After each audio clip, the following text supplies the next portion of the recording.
তোমার যে কি অপূর্ব লীলা রে আমার নারায়ণ নারায়ণ আনন্দিত হওয়ার কারণ অবশ্যই জানিব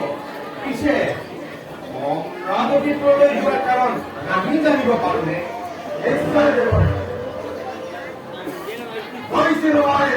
বৈকুণ্ঠ হয়ে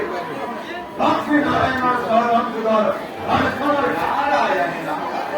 আমার ভক্তের সন্তুষ্ট হয়ে আয় লক্ষ্মী প্রদান করিলে এই মহামূল্যবান হৃদয়